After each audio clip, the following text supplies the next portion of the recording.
Oh, enjoy the and candy. I've seen on social media, we got some Facebook pictures of kids, right? Yeah, we're going to go through those at the end of the hour. Very nice. This morning, though, as we start off, a little wet outside, as I noticed, Elisa Raff. Was there some late showers that hit? Yeah, overnight we had a front come through with some rain, so the grounds are a little bit wet. The front is through, not raining anymore, but it is a little bit damp out there. Right. So looks gray. yeah, that does happen. Yeah, like yesterday, it's hard to see outside of the camera this morning. We've got the clouds and some fog. Temperatures are in the upper 30s. It's 39 degrees in Springfield right now with those low and thick clouds. It's a north and west wind at 9 miles per hour.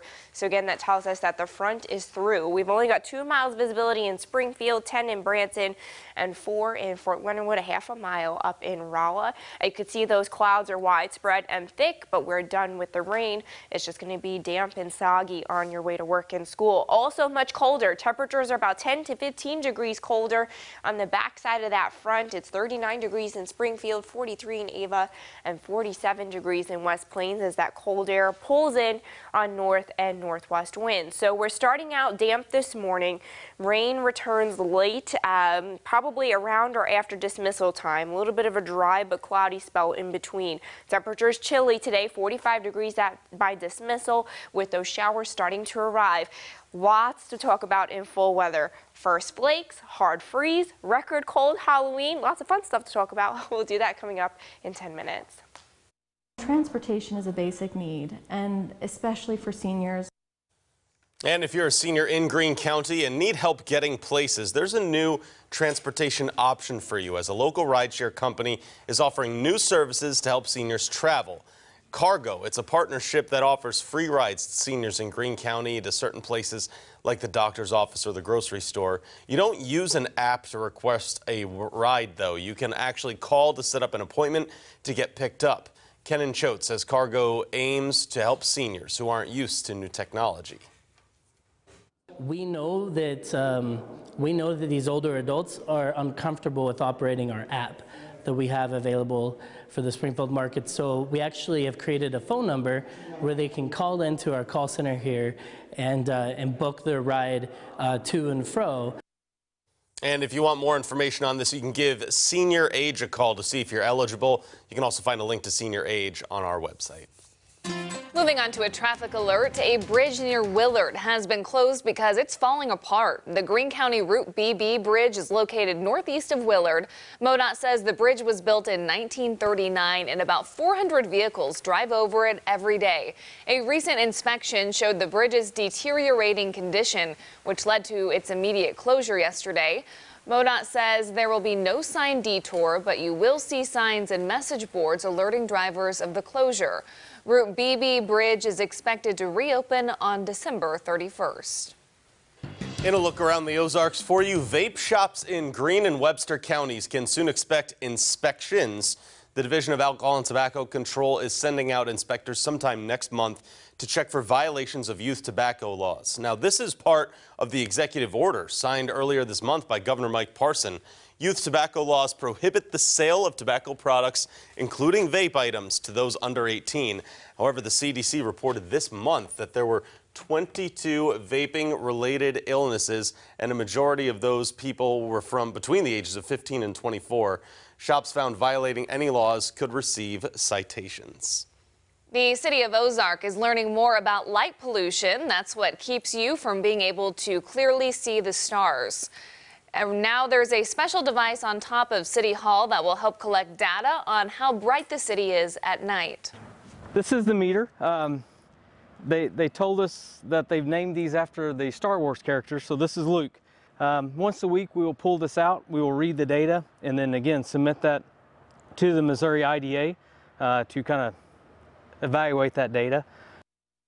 City officials plan to move it around to see what light pollution is like in different parts of the Ozarks. In some medical coverage for you, a Central Arkansas doctor is trying to help do his part to stop the opioid epidemic that he says plagues the entire state. Hillary Hunt explains how he's working to find new pain treatment methods that don't involve pills. I said, "You mean I'm going to have to live like this the rest of my life?" And he said, "Yes." Not the answer Kansas City homeowner Gene Hokinson expected to hear. I had incredible pain. And the only treatment seemed to be prescriptions after multiple failed knee surgeries, until she drove across state lines to UAMS. A lot of patients are taking a large amount of medication to try to get out of pain, and they often realize that they're still in pain. Dr. Jonathan Gorey specializes in pain management. One of the challenges that we've run into is there's definitely an epidemic. Gorey is leading the charge in getting pills out of patients' hands with new and innovative solutions to relieve pain like Jean was having. Neuromodulation devices, they can be placed at any point kind of in the connection from the painful area up to the brain. They look like this and are controlled by an iPod Touch. The ultimate goal, alleviating the pain that more than 500,000 Arkansans suffer from without the pills. I think right now we're starting to really look into researching those treatments. Gorey's methods working for patients like Jean, who say her life is finally getting back on track. It has given back my life, which for 2 years and 9 months has been altered. Dr. Gorey is currently looking for volunteers with chronic lower back pain to take part in more pain studies. Still ahead for you this morning on Daybreak, Boeing's CEO testifies before Congress 1 year after the deadly crash in Indonesia. And Apple is out with a new version of its AirPods. We'll explain. That's in your Money Watch. From Color 10 Ozarks First, Lauren Barnes, Joe Morano, and weather with meteorologist Elisa Raffa. This is Color 10 News Daybreak.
And now weather with meteorologist Elisa Raffa. Good morning and thanks for joining us. We're starting out looking spooky again across the Ozarks. We've got those clouds hanging low and some fog developing on the backside of our front. It's 39 degrees in Springfield on north and west winds at 9 miles per hour. That tells us that the front is through. 2 miles visibility in Springfield, also up in Fort Leonard and a half a mile in Rolla. So be careful for that patchy visibility again this morning. Clouds are hanging tight and thick across the Ozarks. We're mostly cloudy to overcast, but the rain is over for now. We'll just keep the clouds through the rest of the day. Temperatures are humbling on the backside of that front, about 10 to 15 degrees cooler, starting out at 39 degrees in Springfield and in Rolla. Still a warmer 47 in West Plains, but expect temperatures to head downhill. That's because we have Storm 1 exiting, right? Yesterday we talked about 2 storms that we had to get through. Well, here's number 1 with that front. That's exiting here this morning, but the clouds are hanging tight. Storm number 2 still brewing out to the west. We've got to get through that tonight and into tomorrow. The bigger deal with storm number 2 is that on the backside of it is the coldest air that we've had so far this season. We've got a cool shot number 1 coming in now, but an even bigger cool shot number 2, cold shot I should say, is coming in as we head towards Halloween. And you can see those 2 different temperature plunges here on that 24-hour temperature change map. There's that chilly plunge today and even colder air on its way by Halloween. So with colder air wrapping in behind that second storm, we're going to have a mostly rain event. It's going to be rain tonight, all day tomorrow. But then as this thing exits and that cold air starts to come in, we could start to get some mixed precipitation, maybe a little bit of freezing rain, freezing drizzle, and then some of our first flakes on the backside of this by Thursday morning before the whole thing clears. So taking a look hour by hour, today we're mostly dry, just really cloudy and chilly and damp. Showers start to break out late this afternoon and evening from southwest to northeast. Rain becomes more widespread overnight. Tonight it's going to be a cold rain with temperatures in the upper 30s. Still no wintry stuff yet. As we head through the day tomorrow, we're looking at showers all day, pretty widespread rain, widespread clouds, and temperatures still pretty chilly in the middle 40s. Then as we wrap up tomorrow evening and into the overnight, here comes that cold air, and you can see some of these pinks and some of these blues, that little bit of wintry mix and flurries starting to get in there on the backside, those temperatures dipping to and below freezing by Thursday morning. As far as the rain part of this, we could get widespread about an inch of rain, so maybe some localized flooding concerns if you are too saturated. Again, showers start late this afternoon through tomorrow. It's going to be a cold rain with about 1 inch totals. Ends with a mix or flurries early Thursday. No road impacts because the ground is still pretty warm and this will be very light. Then a hard freeze is coming that could give way to a record cold Halloween.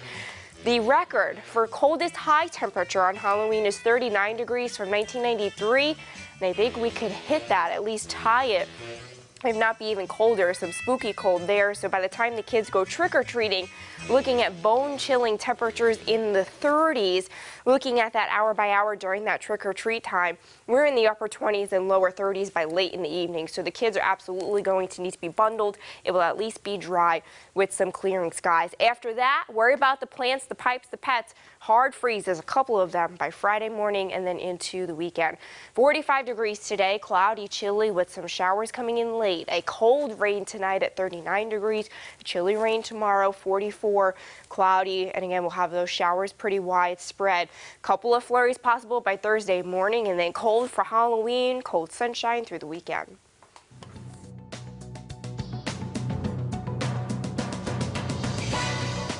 Wall Street rallied to open the week. The Dow gained 132 points. The Nasdaq was up 82. The S&P 500 added 16, closing at an all-time high. The trading day started off with a boost when President Trump told reporters he expects to sign a very big portion of the trade deal with China ahead of schedule. President Trump is expected to meet with Chinese President Xi next month at a summit in Chile. Boeing's CEO will tell Congress today the company made mistakes related to the 2 deadly crashes involving the 737 MAX jets. In remarks released ahead of his testimony before the U.S. Senate Commerce Committee, Dennis Muhlenberg says Boeing is still learning from those accidents. Today is the anniversary of the Lion Air crash in Indonesia that killed 189 people. Another 157 people died in Ethiopia this past March. Nearly 3 years after the debut of the AirPods, Apple is out with a noise-canceling version. The white earbuds, out tomorrow, will sell for $249. Apple says the active noise cancellation continuously adapts the sound signal 200 times per second to allow users to focus on what they're listening to. The regular, less expensive AirPods without noise cancellation will still be sold. And that's your CBS Money Watch report. For more, head to cbsmoneywatch.com. At the New York Stock Exchange, I'm Wendy Gillette. 3 years of those AirPods. Not a lot of people talk about them, though. I know. Well, that's because it's a status thing now. You don't talk about them, you just wear them. Gotcha. And ignore everyone else. Okay. Yeah. So That's sorry. my hot take. Up next, we have sports. The college basketball season begins next week. Yeah, the Bears and Lady Bears continue to get ready for the real deal. We'll have an update coming up.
The Coach Mox era at Missouri State tipped off last night with the Lady Bears' first exhibition game of the season.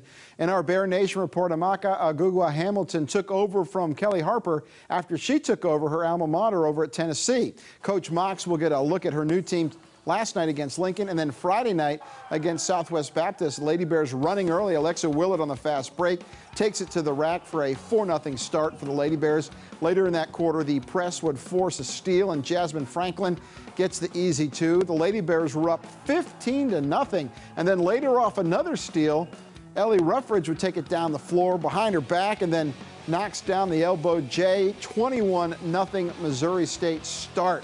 And we have more from the junior. She receives a pass from Bryce Caleb here, hits the corner three. She had 13 points on the night. Just before the end of the quarter, Sydney Manning would get in on the fun. She hits a corner three, 36-5 at the first quarter buzzer. The Lady Bears were up. Second quarter, the lone freshman newcomer Trinity Knapp would get in the books with this three-pointer. Lady Bears would win 109-32. It was a special night for everyone, including Coach Mox.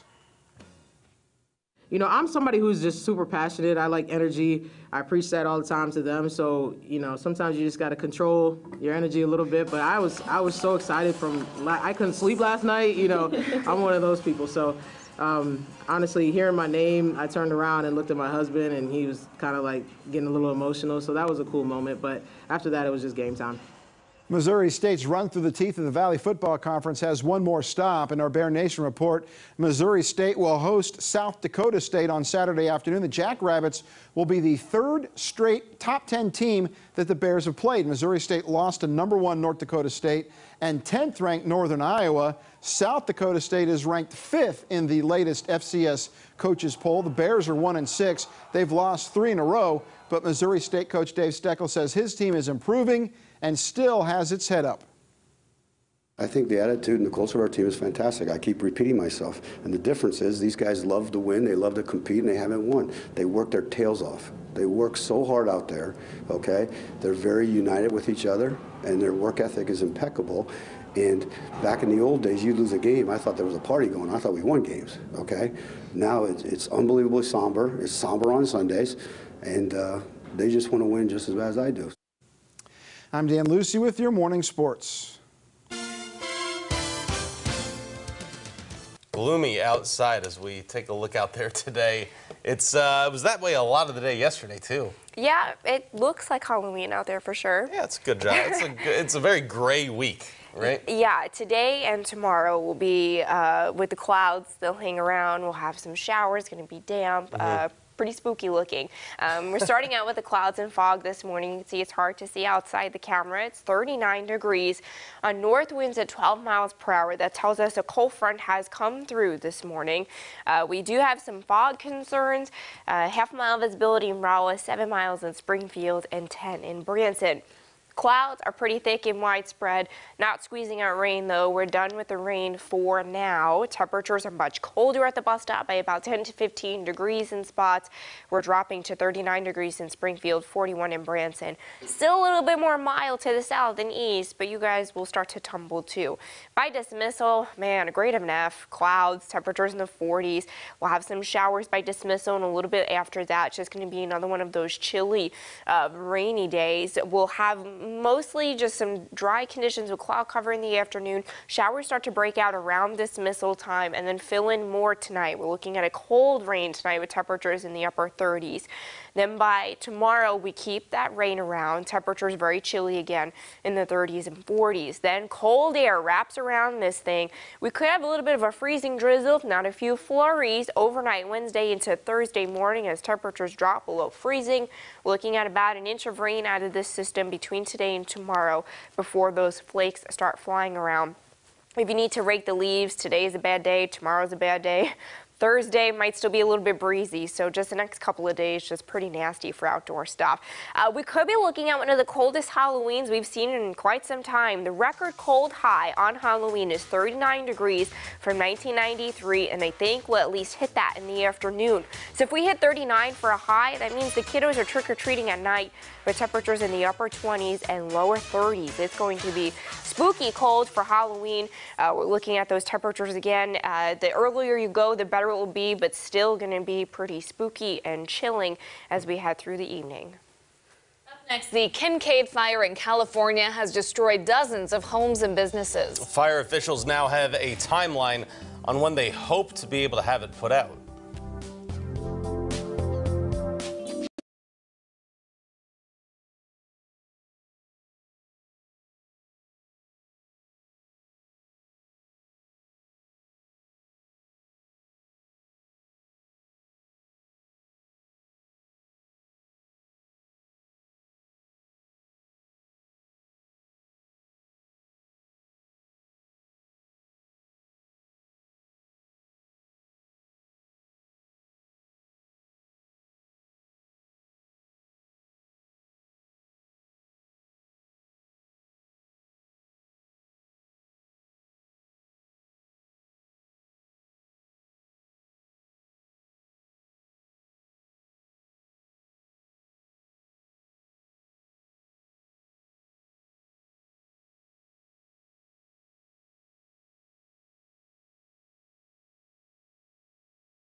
Welcome back, everyone. CAL FIRE says it doesn't expect to have the Kincaid fire in the northern part of the state fully contained until next week.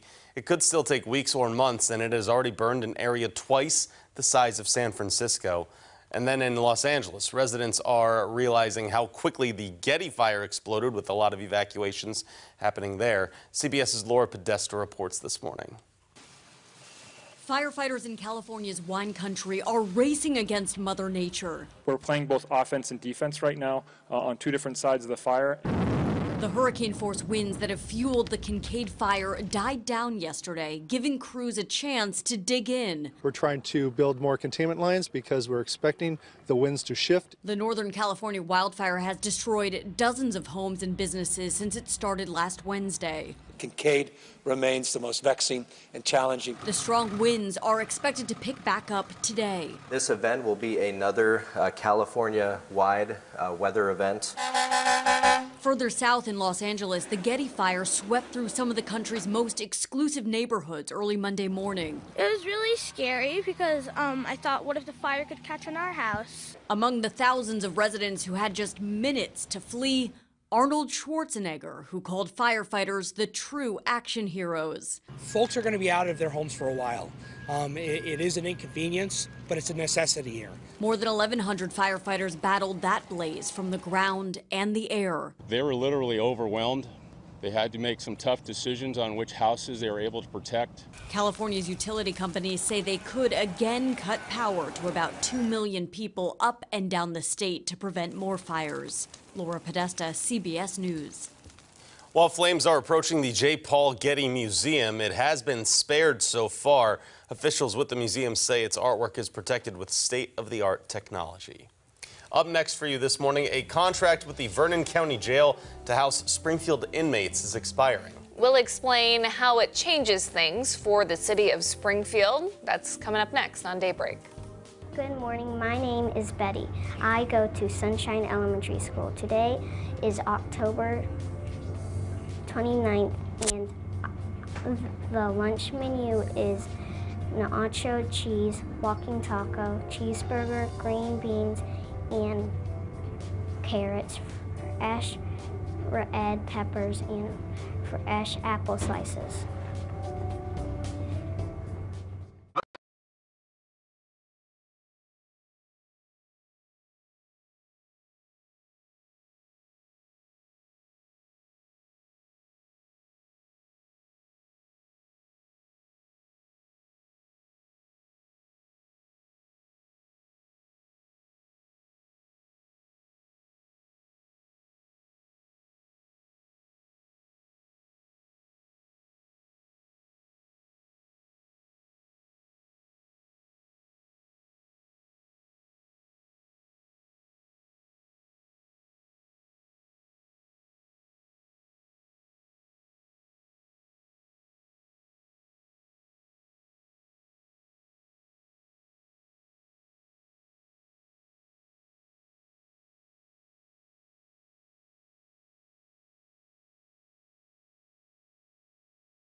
Welcome back to Daybreak this morning. It's Tuesday, October 29th. I'm Lauren Barnes. And I'm Joe Moreno, as we are waking up to, as Elisa was saying earlier, a bit of a gray week right now, right?